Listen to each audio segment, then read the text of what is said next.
Aprenda com o que é isso. Ele está mentindo. Vamos dizer, ou ele está aprendendo com Satanás. Outras opções. Não, por quê? Porque não se pode dizer que ele era louco ou delirante. Isso é qualquer um que estudou sua vida. Não, sabemos que ele não tinha esses sintomas. Ele estava lúcido. Ela estava claramente liderando exércitos. Ele realmente liderou comunidades inteiras. Então essas são afirmações muito ridículas que nem deveriam ser consideradas. Você sabe, mas a única afirmação que pode ser considerada é de que ele não estava dizendo a verdade. Significa que ele estava mentindo.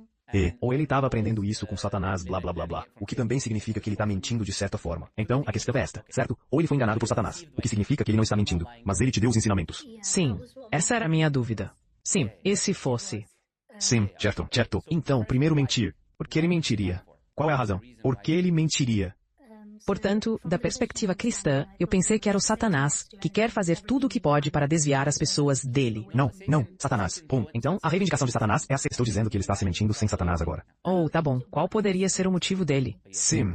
Você sabe, na psicologia, eles têm razões. Eles dizem razões para o porquê os certo. As pessoas não mentem. Pode ser medo, pode ser ganho, pode ser muitas coisas. Pode ser poder. Eu não sei. Certo, então ele está buscando poder. Vamos testar essa situação hipotética. O profeta estava mentindo porque estava buscando poder. Certo. O profeta era respeitado em sua comunidade. Eles tinham 2 títulos para ele antes da revelação. Eu estava dizendo, sim, eles costumavam chamá-lo de Sadacal, ou seja, o digno de confiança, o honesto. Quando estavam construindo a Cabá, em que acreditavam ser um lugar sagrado de Deus, quando tiveram uma disputa sobre quem colocaria a última pedra, eles foram ao profeta Muhammad, Ali. Ele já tinha voz na comunidade. Eles foram até ele porque ele era confiável, o honesto, e eles o respeitavam e respeitavam sua decisão. Então ele disse a cada grupo, vocês seguram uma parte do pano. E colocamos a pedra e vocês 2 seguram. E então ele colocou a pedra ele mesmo. Então esta era a forma como sua comunidade, ele era da linhagem mais pura. Linhagem dos Quraysh, os guardiões da Kaaba. Ele já tinha uma linhagem pura, ele já era respeitado na comunidade e na sociedade. Portanto, esse era o seu caso antes da quando ele recebeu a revelação, ele se tornava o oposto. Ele foi perseguido por 30 anos porque estava dizendo ao seu povo para não adorarem ídolos, para não adorarem outro além de Deus, para adorar somente a Deus. Assim, ele passou de ser respeitado na comunidade e confiável, os honestos para o povo. Agora, todos estão contra ele, tentando matá-lo, tentando criar uma má imagem dele, tentando persegui-lo, tentando expulsá-lo. Então é exatamente o oposto. E quando ele estava chamando as pessoas para fazer isso, eles vieram até ele e lhe ofereceram exatamente o que você disse. Eles lhe ofereceram poder. Eles disseram, se você precisa de poder, faça de você um rei sobre... Se você precisar de mulheres, nós lhe daremos. Se você quiser dinheiro, nós lhe daremos dinheiro. Você apenas diz que nós lhe damos, mas pare de chamar as pessoas para longe da adoração dos ídolos, a religião de seus antepassados. E então o profeta se recusou. Ele disse, isto é um comando de Deus. Estou seguindo os ensinamentos de Deus. Não é minha escolha seguir, aceitar o que você está me oferecendo. Quando o filho do profeta Ibrahim morreu, seu filho morreu. E então houve um eclipse acontecendo. As pessoas da comunidade disseram, veja, isso é evidência de que ele é um profeta de Deus, porque quando seu filho morreu, ocorreu um eclipse. O que um mentiroso diria nessa situação? É um sinal de Deus. Sim, claro, você vê, olha, Deus, ele fez o eclipse para mim porque meu filho, vocês deveriam me seguir e acreditar em mim. Agora, isso é o que nosso mentiroso. O profeta disse exatamente o oposto. Ele disse que isso é um sinal para Deus de que não acontece pela vida ou morte de ninguém. Ele disse, se você vê, apresse-se a agradecer a Deus e a orar, e a se prostrar diante de Deus. Isso não acontece por causa da morte do meu filho, ou a morte de qualquer um, ou a vida de qualquer um. Isso é o sinal que Deus faz. Então o mentiroso diria, porque já, ele é quem está dizendo que isso aconteceu por causa de seu filho. Ele nem precisa fazer a afirmação. Tudo o que ele precisa dizer é, sim, você faz. Mas não. Ele, se ele fosse um mentiroso, ele diria, claro que isso é por minha causa. Então quando você olha para a vida do profeta, ele recebeu todas essas coisas das quais você está falando. Ele teve todas as razões para ser o líder sobre eles. As pessoas, ter dinheiro, ter mulheres, ter tudo. Então porque você pode dizer agora, aprendendo sobre tudo isso, pode dizer que ele está mentindo. Não. Certo? Então ele não está mentindo. Então agora temos outra opção. A única opção que temos é que ele foi enganado por Satanás. Ok. Agora, a Bíblia discorda de você. Posso te dizer por que a Bíblia discorda de você? Porque na Bíblia, as pessoas diziam sobre Jesus que ele é de Satanás. Sim, os fariseus eram. Sim. Então, o que Jesus diz? Responda a ele. Você sabe? Ele respondeu, não me lembro do verso, mas sei do que você está falando. Ele disse que a casa não pode ser dividida contra si mesma. Oh, tá, sim. Era isso. O que ele está dizendo para eles é que Satanás não vai te ensinar coisas que vão contra Satanás. Se é Satanás quem está me dizendo isso, ele não vai te contar as coisas que estou te dizendo, porque essas coisas são boas, e Satanás te ensina a fazer o mal. Portanto, é impossível ser alguém de Satanás. Então o profeta, ele disse ao povo, você sabe o quê? O profeta veio e seu povo, todos eles eram adoradores de ídolos. Satanás gosta de adoração a ídolos ou ele odeia a adoração a ídolos? Ele gosta. Então, por que ele ensinaria o profeta Muhammad ir até essas pessoas e dizer a elas, parem de adorar ídolos e acreditem nele em Jesus? A propósito, vocês acreditam em Moisés e no profeta Muhammad. Acredite em mim e adore a Deus sozinho e não associe parceiros a ele. Seja bom com seu vizinho, pague caridade, jejuar por amor a Deus. Você sabe, liberte servos e escravos. Não tenha racismo entre sua comunidade e sociedade. Satanás é seu inimigo. Isso é o que o profeta estava ensinando. Satanás é seu maior inimigo. Então veja-o como um inimigo. Busque refúgio. Toda vez que você recita o Alcorão de Satanás, Satanás foi seu inimigo desde o começo, desde a época de Adão. E ele dá a eles o Alcorão, contando a eles como ele é seu inimigo e quais táticas ele usou. Satanás estaria fazendo isso? Não. Certo. Então é impossível que seja. A menos que este seja um bom Satanás. Não sei como seria Satanás. Isso foi bom para o povo, você sabe. Então, é impossível. Essa é uma pergunta. Outra pergunta a se fazer é quem escreveu a Bíblia. Na verdade, é uma compilação de diferentes autores. Vamos falar sobre o Novo Testamento primeiro. O Novo Testamento primeiro. Primeiro falamos sobre o Novo Teste. Sim. Certo. Então tem sido, ainda diz que, pelo que li das minhas fontes, ainda diz que isso tem sido propagado anonimamente e foi apenas no 2º século que os nomes apareceram. Mesmo? Eu nem chegaria a dizer o 2º século, mas sim, até mesmo mais tarde. Sim. Então, até mesmo os nomes que você mencionou, o povo os escreveu e os atribuiu a autores. Não é o autor quem disse que meu nome é esse. Estou escrevendo. As pessoas atribuíram esses nomes a autores e esses nomes não são conhecidos. Então você não tem o nome completo, a biografia daquela pessoa. Você não sabe nada sobre ele. Você só tem um primeiro nome. Qualquer um pode inventar um primeiro nome e dizer isso. Isto foi escrito por X. E eles colocaram apenas o primeiro nome. Sim. O que eu li é que não podem atribuir nenhum nome a isso, porque para cada pessoa que escreveu o Evangelho, eles têm como uma definição. Então Marcos é amigo ou companheiro de um dos discípulos. Lucas. Mateus. Sim, Marcos. E Marcos supostamente deve ter conhecido o Luke. Sim, essa é a... Sim. Então os discípulos eram Mateus e João. E se eles estivessem buscando propagar a Bíblia de uma certa maneira, poderiam ter propagado em nome de Pedro, que na verdade é o líder de todos os discípulos. Mas eles não fizeram isso. Por sinal, você sabe. Sim, é verdade. A propósito, tudo isso não é preciso. Mas eu vou até o que eu faço, o que eu gosto de fazer, é um argumento de fundação sólida. Então eu vou aceitar a sua premissa, mesmo que não seja verdade, mas ainda assim lhe direi como isso não ajuda. Mesmo se assumirmos que os discípulos, que Mateus é um discípulo e ele estava seguindo Jesus, e esses escritos são, como você pode provar que esses escritos remontam a eles? Todos os escritos que você tem. Sim, a Bíblia completa, o manuscrito completo da Bíblia que você tem é de 400 anos, 350 e poucos. Este é o mais antigo. De acordo com a semântica, o primeiro século não significa nada. O segundo século é uma carta chamada 352. Isto é grande.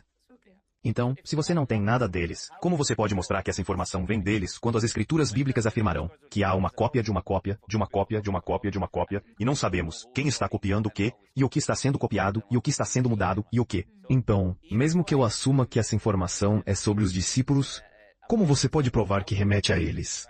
A única razão pela qual você acredita que esses discípulos existiram é por causa dos escritos. E os escritos surgem depois. Então você não podem ser prova de que essas pessoas existiram. Sim, é isso que estou tentando descobrir. Tomar meu próprio tempo para ler e entender de onde isso realmente veio e como foi compilado. Sim.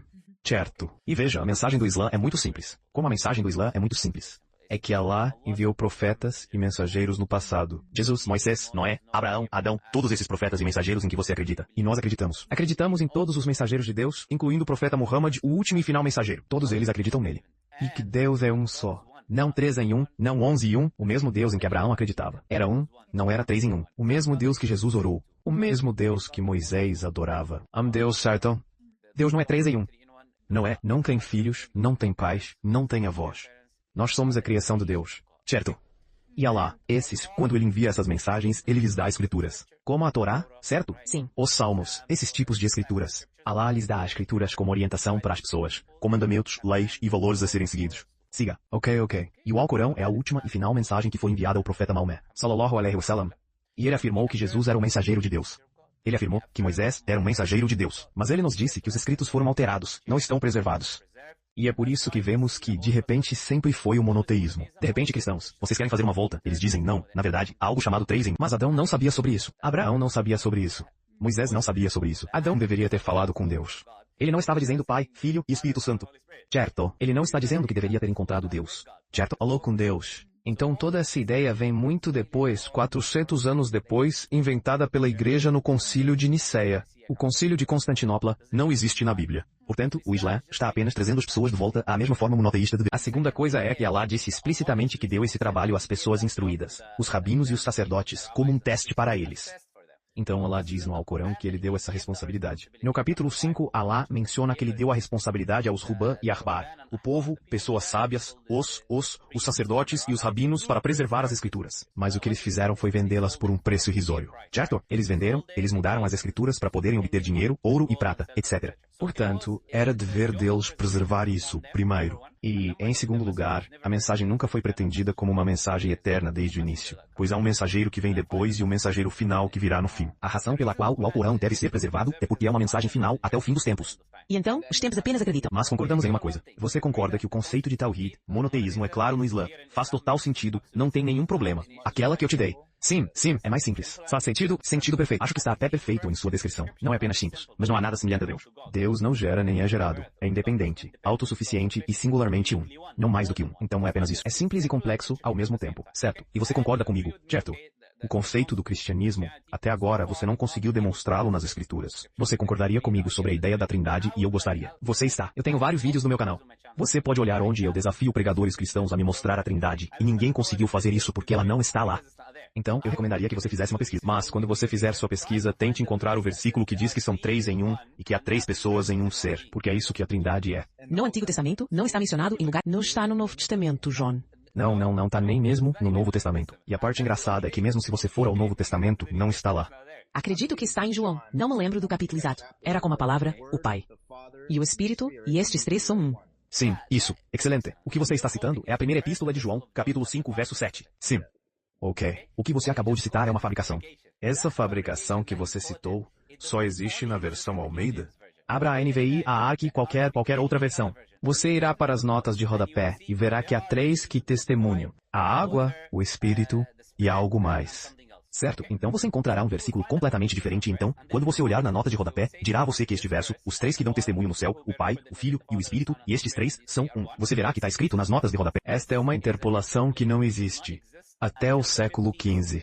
Então, século XV, alguém adicionou isso como uma nota de rodapé, e depois foi inserido na versão King James. Abertura. Mais alguma coisa? RSV, NIV. Todos os. Olhe para todos eles. Abra. Primeira epístola de João, 5. E esta é a evidência de que a Bíblia está corrompida. Então estou feliz que você trouxe esse versículo, porque é uma evidência. Existem algumas Bíblias que terão certos versículos que dirão uma coisa, e outros versículos terão outras Bíblias que têm coisas completamente diferentes. E a versão King James foi o padrão, padronizada e seguida por milhões de pessoas por muitos anos. Você sabe? Sim. E eu diria que o Alcorão é uma escritura oral. O Alcorão não é principalmente algo escrito. É algo oral. Mesmo a palavra Alcorão significa algo que é frequentemente recitado. É isso que a palavra significa. A palavra Alcorão, de onde vem a leitura, certo? Ou recitação. Portanto, o Alcorão é uma escritura oral. Então, principalmente, é preservado através da transmissão oral. O que acontece é que o profeta Muhammad, o Alcorão foi revelado a ele em 23 anos. O que aconteceu em?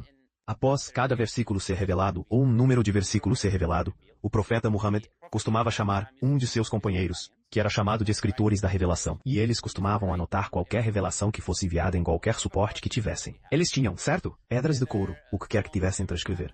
Eles anotaram a revelação que estava sendo enviada. E a segunda coisa que eles fizeram foi memorizar aqueles versos instantaneamente. Então, o profeta Muhammad, obviamente, estava memorizando o Alcorão inteiro, mas os companheiros costumavam memorizar o Alcorão quando ele era revelado, certo? Sim.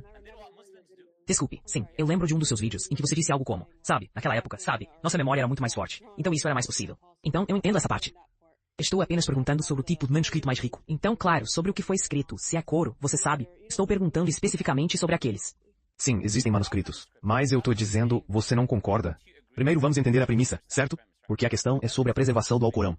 Quando você tem milhões de pessoas hoje que memorizam o Alcorão, todos eles têm certificados que remontam ao profeta Muhammad de seus professores, os nomes, suas biografias, tudo isso remontando ao profeta Muhammad, em uma tradição que começou na época do profeta Muhammad, e se estende até hoje, sendo praticada todos os dias, que é a memorização do Corão, recitá-lo na mesquita, recitá-lo todos os ramadãs. Por que eu preciso ter isso? Não é que nós não tenhamos, mas a pergunta que eu estou te fazendo é por que eu preciso ter um manuscrito escrito, quando a tradição oral deveria ser mais do que suficiente para que isso seja preservado. Quando eu trago uma criança da China, uma criança do Egito, uma criança de Marrocos, pobre criança do Japão, todos estão recitando a mesma coisa, uma prova viva. Basicamente, se todos os manuscritos da Terra e da internet fossem destruídos e todos os manuscritos da Terra fossem queimados, ainda assim, nós traríamos o Alcorão de volta em 2 horas porque estamos escrevendo, porque temos isso na memória. Assim, isso é para mim mais forte do que qualquer tipo de manuscritos escritos, porque os manuscritos podem ser manipulados.